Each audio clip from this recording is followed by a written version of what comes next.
माता पिता से अतुलनीय प्रेम करने वाले श्रवण कुमार की कहानी। पितृभक्त पुत्र श्रवण कुमार एक पौराणिक पात्र हैं जिन्हें आज भी मातृपितृ भक्ति के लिए जाना जाता है। इतिहास में मातृभक्ति और पितृभक्ति के लिए श्रवण कुमार का नाम अमर है। हिंदू धर्म ग्रंथ रामायण में श्रवण कुमार का उल्लेख है। सबसे खास बात यह है कि ये वही श्रवण कुमार हैं जिनके माता पिता के श्राप के कारण राजा पुत्र वियोग में राजा दशरथ की मृत्यु हुई थी। श्रवण कुमार के माता पिता। श्रवण अपने माता पिता से अतुलनीय प्रेम करते थे। इनके माता पिता नेत्रहीन थे, इसलिए वो उनकी अत्यंत श्रद्धापूर्वक सेवा करते थे। श्रवण की मां ने उन्हें बहुत कष्ट उठाकर पाला था। श्रवण अपने माता पिता के कामों में बहुत मदद करते थे।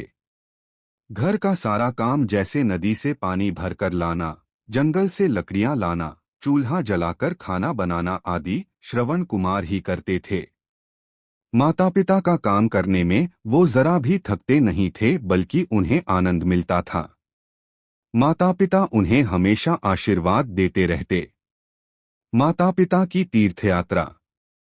एक बार उनके अंधे माता पिता ने इच्छा जताई कि उनके बेटे ने उनकी सभी इच्छाएं पूरी की है, बस एक इच्छा बाकी रह गई है। उन्होंने तीर्थयात्रा करने की इच्छा जताई। श्रवण कुमार ने माता पिता की आज्ञा मानते हुए उन्हें प्राण रहते उनकी इच्छा पूरी करने का वचन दे दिया। कंधे पर कांवर लेकर और उसमें दोनों को बैठाकर वह तीर्थयात्रा करने निकल पड़े। श्रवण अपने माता पिता को कई तीर्थ स्थानों जैसे गया, काशी, प्रयाग आदि लेकर गए और उन्हें तीर्थ के बारे में सारी बातें सुनाते रहे। अयोध्या तीर्थ। एक दिन श्रवण माता पिता के साथ अयोध्या के समीप जंगल में पहुंचे, जहां रात्रि के समय वो विश्राम कर रहे थे।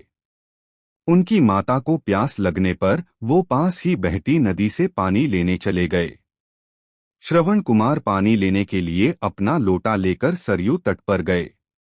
उस समय अयोध्या के राजा दशरथ थे। राजा दशरथ को शिकार खेलने का बहुत शौक था। वे रात में भी जंगल में शिकार खेलने चले जाते थे, क्योंकि उन्हें शब्दभेदी बाण चलाने में महारत हासिल थी। पावस ऋतु में सायंकाल वे धनुष बाण लेकर सरयू के किनारे गए। उसी समय वह पर श्रवण अपने माता पिता के लिए जल भरने आए हुए थे। राजा दशरथ की भूल। राजा रात के समय जल पीने के लिए आए किसी वन्य पशु का शिकार करना चाहते थे। अचानक पानी की कुछ आवाज सुनकर उन्हें लगा कि कोई वन्य पशु पानी पीने आया है, जबकि श्रवण ने जल भरने के लिए कमंडल को पानी में डुबोया था। बर्तन में पानी भरने की आवाज सुनकर राजा दशरथ ने जानवर समझकर और सुनकर अचूक निशाना लगा दिया। आवाज के आधार पर उन्होंने तीर मारा, जो श्रवण के सीने में जा लगा। श्रवण के मुंह से आह निकल गई।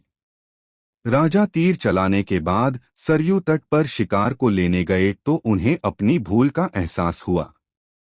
उनसे अनजाने में अपराध हो गया।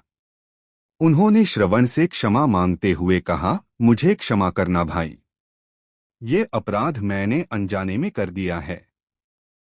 बताइए मैं आपके लिए क्या कर सकता हूँ। श्रवण कुमार का दुहक। जब राजा दशरथ को ने श्रवण से क्षमा मांगी तो श्रवण ने राजा को दुखी देख कहा, राजन, मैं अपनी मृत्यु के लिए दुखी नहीं हूँ, किंतु अपने माता पिता के लिए बहुत दुखी हूँ। मैं अपने अंधे माता पिता को तीर्थ यात्रा पूरी नहीं करवा पाऊंगा। आप उन्हें जल पिलाकर उनकी प्यास शांत करके उन्हें मेरी मृत्यु का समाचार सुना दें। श्रवण के माता पिता का श्राप। जब राजा दशरथ श्रवण के माता पिता के पास पहुंचे और उन्हें ये दुखद समाचार सुनाया तो वो दोनों विलाप करने लगे। बूढ़े माता पिता ने राजा दशरथ को उनसे उनके बेटे को छीनने के अपराध में श्राप दे डाला। उन्होंने शाप दिया कि जा राजा, तू भी हमारी ही तरह पुत्र वियोग में तड़पकर प्राण त्याग करेगा। इसी कारणवश राजा दशरथ को भी पुत्र वियोग सहना पड़ा था। रामचंद्र जी के 14 साल के वनवास के वियोग को वो सह नहीं सके और उन्होंने पुत्र वियोग में अपने प्राण त्याग दिए।